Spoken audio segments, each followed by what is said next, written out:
Hi everyone, welcome to the DeSmogCAST, where we clear the PR pollution that clouds climate science and shed some light on the biggest environmental stories that you need to know about.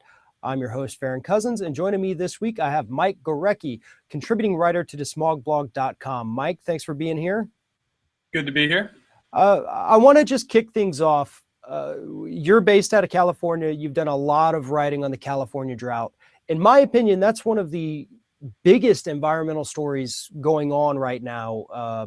You're not hearing a ton of it from the mainstream media, but you've been doing some writing on it. And right now we have water restrictions in place for people, but not necessarily for corporations. Tell us what's happening. Governor Jerry Brown issued the first mandatory water restrictions in state history, just last month. And it's certainly historic that he's done so, and it's certainly called for. There's no doubt that California is in pretty bad shape water-wise. A senior water scientist at NASA recently wrote an op-ed in the LA Times saying that California has about a year's worth of water left in its reservoirs, and that its groundwater aquifers are at all-time lows because basically the agriculture industry has been pumping so much out of those groundwater aquifers that the land is literally starting to sink. So, and these are conditions all exacerbated greatly by climate change. There's been quite a few studies to link, the less precipitation leading to less snowpack. Snowpack, of course, is a really important part of the water cycle here in California. It replenishes a lot of those reservoirs and other water courses around the state. And as of April 1st, that's kind of the line that they sort of draw and measure snowpack levels. And that is sort of the dividing line between when we expect no more snowpack to accumulate, and from there on, whatever we have after April 1st is what we are going to be dealing with for the rest of the year until the next, until the next wet season and the next snow season comes up at the end of the year in the next winter. And this April 1st, we were at 6% of snowpack. So, again, these are all climate exacerbated conditions. And so there's just no reason to expect them to be getting any better on their own anytime soon. And so Governor Brown issued these mandatory restrictions to lower water use in urban areas 25%, but he left agriculture out, which uses about 80% of the water in the state. And he also left the oil industry out quite notably. And the oil industry, of course, does not use nearly as much water as agriculture, for instance, but still, all the water that we have, we need to be using as judiciously as possible. Well, one of the things that drives me crazy about this story is that we're limiting water to people, to human beings. You live in your house, governor says, look, you have to reduce, which is understandable when there is a shortage. Yes, we all have to pitch in. We all have to reduce. We all have to, watch what we're wasting.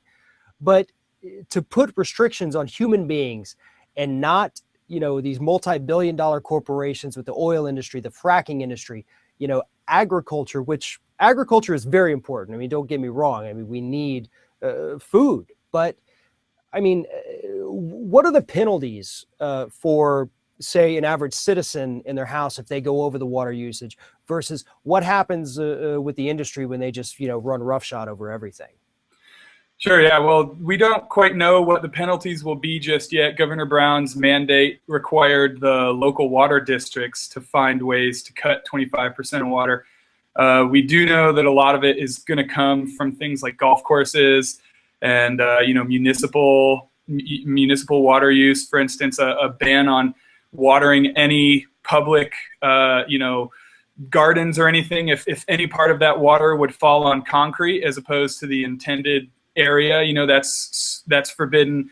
But as for penalties, we just don't know yet. We don't actually even know exactly where they're going to try to cut the water from urban use because that's up to the water districts, and I believe they're still drafting their plans. But we do know that agriculture has not been getting a water allotment from the reservoirs because for at least last year they didn't. This year they're expected not to once again because of the dire water situation, which is why they're pumping more and more out of the groundwater aquifers, and they're there are no repercussions for that. There are very few limits or restrictions governing how much they're allowed to pump, and you know, it would seem the only repercussions are the sinking agricultural land that we're seeing because of how much they're pumping.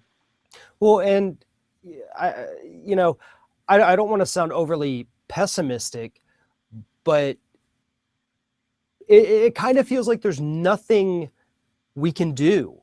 You know, this isn't like an oil spill where we say, okay, well, it's going to take years and years, but eventually we can clean this up. We can fix this problem. But when you're talking about the worst drought in the history of the United States, that can be directly linked to climate change, is there anything that human beings that we could do to fix this? Well, yeah. I mean, it's pretty evident that there is quite a bit we could do.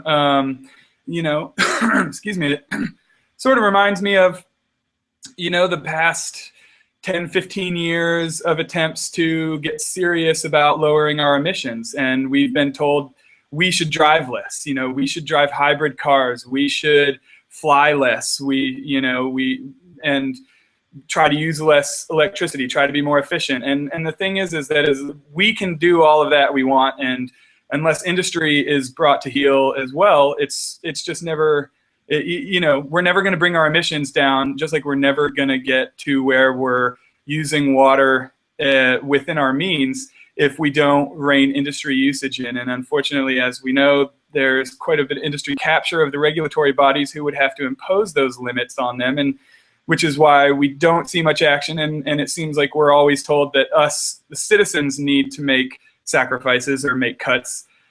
And, you know, the industry is just left alone. But, you know, the oil industry actually in California brings up a vast amount of water along with the oil. I believe, you know, it was something orders of magnitude more water than oil get brought up in California.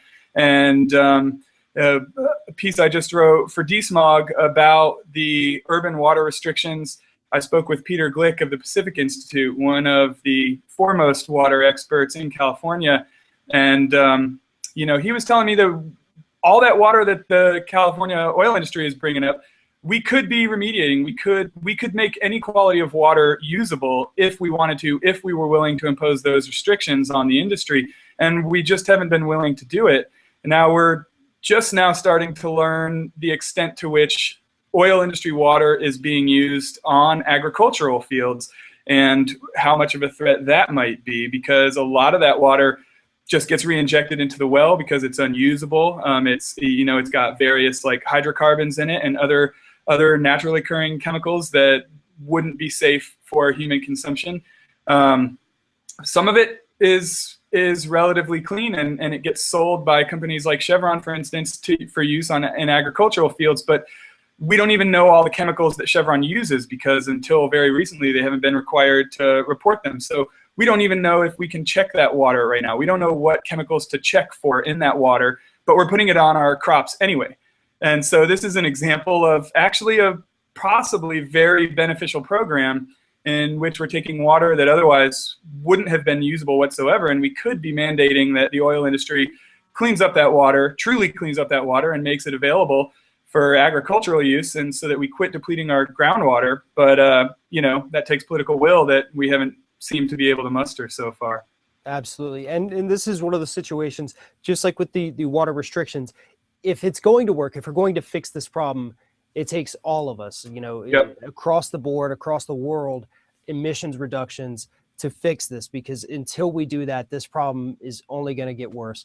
But Mike, thank you for telling this story. Stay on it. It's something that everybody needs to be aware of, and everybody needs to be talking about. Thank you very much. Yeah, thank you, Farron, for having me. No problem. And these stories are available on DeSmogBlog.com. Also check out our other sites at DeSmog.ca and DeSmog.UK, and we will see you next time.